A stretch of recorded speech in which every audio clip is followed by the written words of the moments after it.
आज मी गेले होते मच्छी आणायला. कळत नव्हतं काय घेऊ. शेवटी मी बांगडे घेतले 200 रुपयाचे. हलवा कोलंबी खाऊन कंटाळा आला म्हणून बोलले काहीतरी वेगळं, म्हणून बांगडे घेतले. एवढ्या उन्हामध्ये मी मच्छी घ्यायला गेली होती बघा. खूप ऊन लागत होतं. आता हळूहळू मी निघाले घरी आले. बांगडे दाखवते तुम्हाला, कसले मोठे आहेत बघा. मोठे आहेत. 200ला 4 होते, 5 दिले. बघा खूप मोठे आहेत आणि एकदम फ्रेश आहेत. हा तर बघा,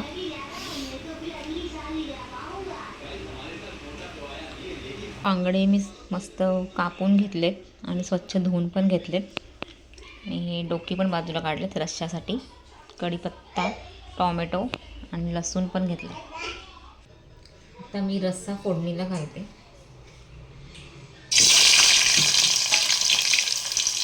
लसूण घातले, आता टॉमॅटो टाकले.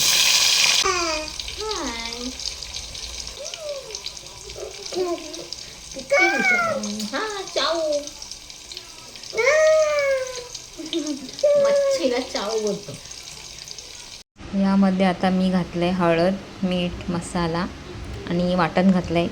आलं, लसूण, कांदा, खोबरं, कोथिंबीर याचं वाटण घातलेलं आहे आणि सगळं व्यवस्थित मिक्स करून घेतलेलं आहे. बांगड्याचे डोक्यांचा रस्सा खूप मस्त लागतो. ते करत असतील त्यांना माहीतच असेल.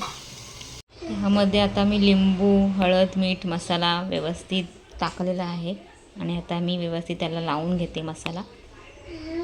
इथे मी मसाला व्यवस्थित लावून घेतलेला आहे आणि आता थोडा वेळ ठेवून देते.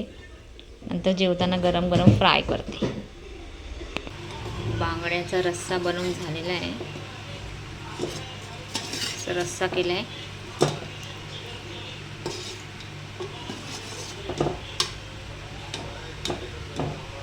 फक्त याच्यामध्ये मी डोकेच टाकलेले आहेत. डोक्यांचाच रस्सा केला. इथे मी आता बांगडा फ्राय करून घेते पटापट. बांगडा मस्त फ्राय होतोय. फ्रेश मच्छी असली की लगेच कळून येते की फ्रेश आहे म्हणून. बघा ना, पूर्ण फ्रेश मच्छी ही.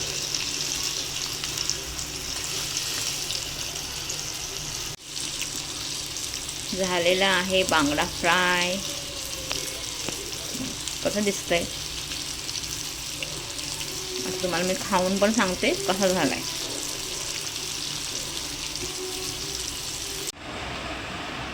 रेडी आहे आपला बांगडा फ्राय. बघा कसा दिसतोय.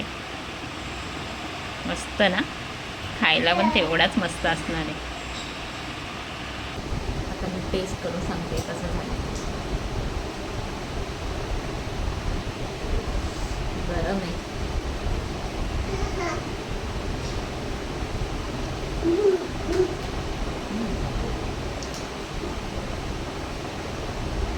मस्त झालंय.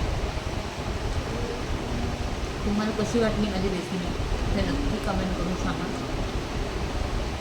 आम्ही जेवतो तोपर्यंत तुम्ही माझ्या व्हिडिओला लाईक करा, शेअर करा, सबस्क्राईब करा. Bye bye.